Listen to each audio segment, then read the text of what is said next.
Marvin Gaye. That's some. I mean, all the stuff he did. But if you really want to hear some really great playing, that's what you want to pick up. And after that, see, Jamerson was older than us. I think Jamerson was maybe like 5, 6, 7, 8 years older than us. Right. And so myself, Larry Graham came on the scene.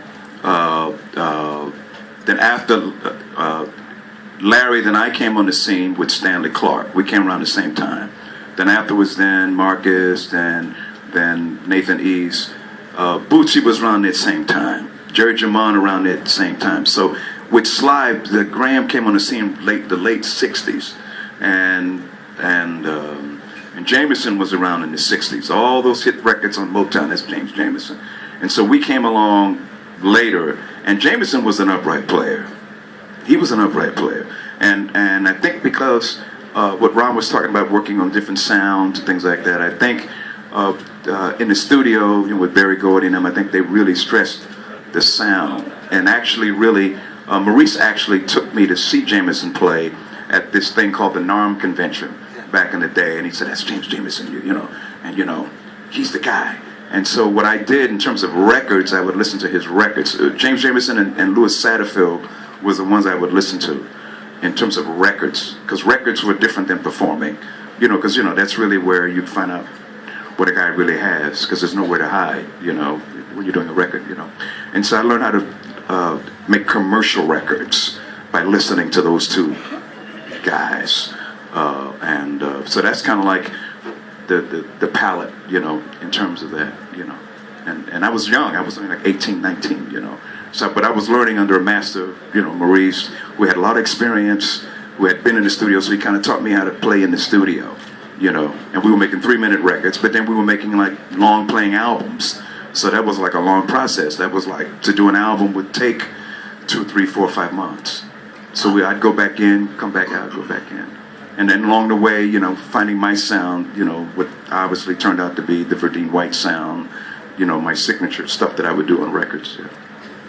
Which recording do you think is best reflective of you discovering your sound? Well, I did 2 records. The first 2 records on Warner Brothers were, we did this movie called Sweet Sweetback. Wilford Van Peebles. Sure. That was the first record I ever made. Really? That was the very first record I ever made. Wow. Yeah, that was the first black exploitation record. Yeah. And I had never played with Sweetback's badass song. I'm trying to be, just case it's a PG rating here. They're old enough, man.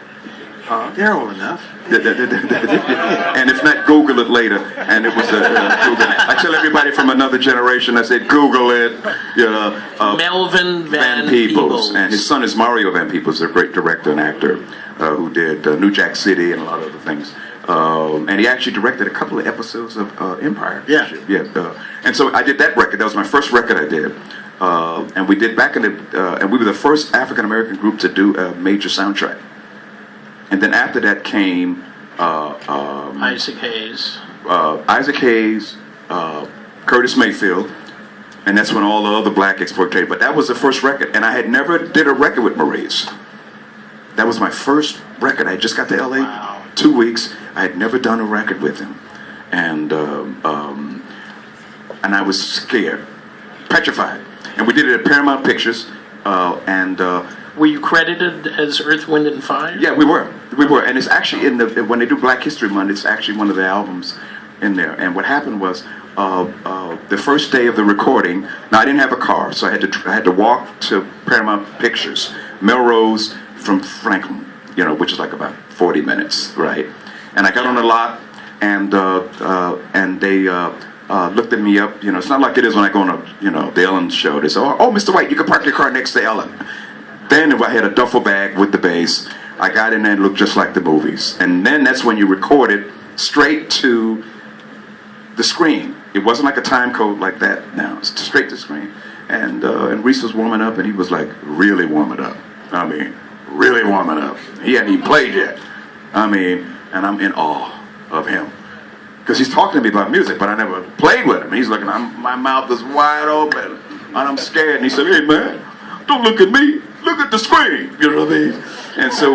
And so we recorded for 2 days straight, and then And then then we did 2 records for Warner Brothers, The Need of Love.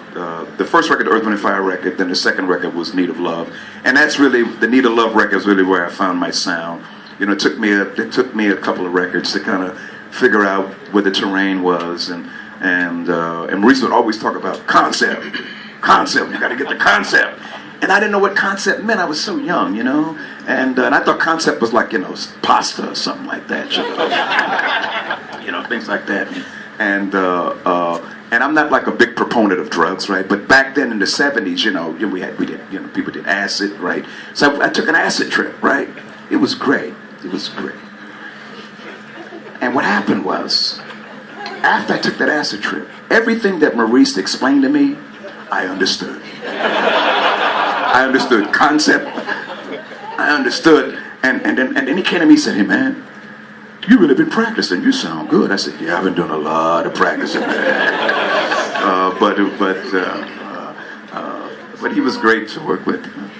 You know, older brother, put me right in the center of all the music. Don't forget now, and the society was changing. You know, our society was changing.